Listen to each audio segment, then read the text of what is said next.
Well, hello everyone. Don Garman here from Mirador Capital Partners. Here we go again. Another year. 2024 is with us. And obviously, hopefully, everybody had some time over the last couple weeks to have some relaxing time with friends and family and reflect on the past and look to the future. And certainly, we have done all of those things.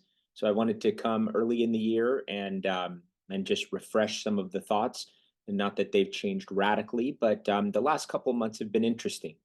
And I think it's worth highlighting a couple points, which is um, I remember 2 months ago coming on and saying it was the end of October that it was the most encouraged after 3 down months in a row. You might recall I said I feel feeling more encouraged than I have felt in a while, and if you have extra money, you should consider sending it in and adding it to your portfolios. And gratefully, some of you did that. So that was a refreshing and pleasant year-end run that we had across all strategies, frankly.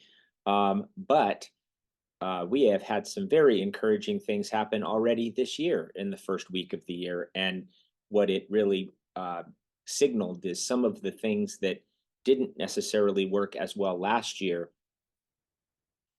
uh, Things changed the year, with the end of the year, a lot of the technical elements of the things people weren't selling or weren't buying change. And then the first week of the year turned into the things they weren't selling, they were selling, and the things they weren't buying, they were buying.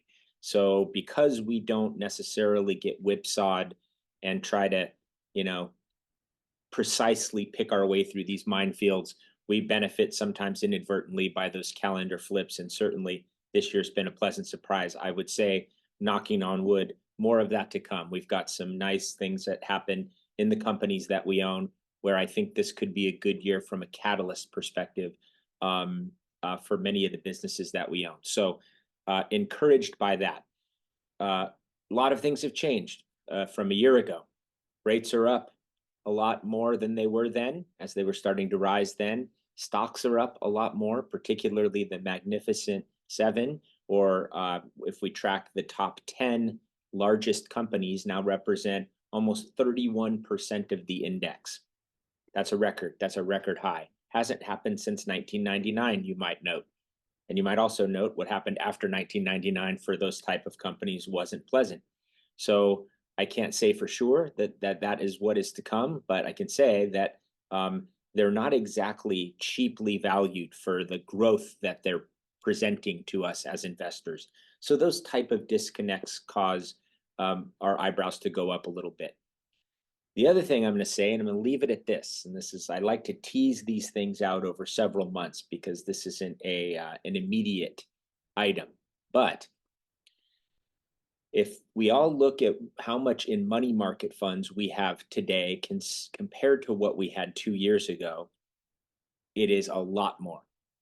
And so many of us, obviously I've called it the 1%ers stimulus, which is earning 5% on our cash, which we haven't had for 15 years. The yield on money market funds started this year the highest it was since 2000, 23 years ago, 24 years ago, if you can imagine. So what could be happening if the economy does slow and the Fed does start to ease rates, have them come down, then the yield that we're happy getting now in the low fives will go to the low fours and the low threes. So it's too soon to make a call on when that will start. My own, not prediction, but hunch would be second half of this year. We're going to need to do something different with all the money market funds so we don't just watch that yield creep back down into the threes and the twos. And there's many other much more attractive options. So none of that is actionable today, but the same way that 2 months ago I said, if you've got extra money, you should invest it. The same way in 2021, I said, if you've got a mortgage you want to refinance, do it now. The same thing I said in 2016, Brexit, if you need a loan that you need to refinance, do it now. The day of Brexit, I remember coming on and saying that. So anyhow, when the time comes and we think it's particularly acutely timely, I will be right here ringing my own little bell. And for those of you who care to pay attention to it and want to listen, but until then, I think one of the elegant and uh, powerful things about our system is its consistency. We don't tend to zigzag a lot. We have fairly high conviction around the things that we own. We're happy to change position sizes depending on prices. We're getting a great opportunity to do that now with a company that we've owned for many years. That's essentially doubled in the last 2 weeks and or more, and is up a lot more than that over the time we've owned it. So those are great opportunities for us. And then occasionally when something goes the other way and we still like it, we never mind adding more to a position that we like if something that we're anticipating is kicked off a quarter or two. As we all know, quarters go fast nowadays. So Jackson's doing great on the financial planning stuff. He's engaged with many of you on some estate planning opportunities and work that you have to do, as well as financial planning. He's exceptional. Highly encourage you to take dust off that, take a look at the plan again for 2024 and make sure that it still meets your needs and that you're still on target. If you have questions, please let us know.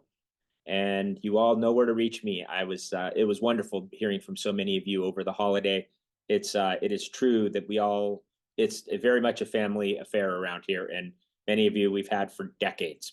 So we get Merry Christmas and Happy Holidays, and thanks, and all the heartwarming things that we all say to each other, which is really quite amazing. So thank you for that.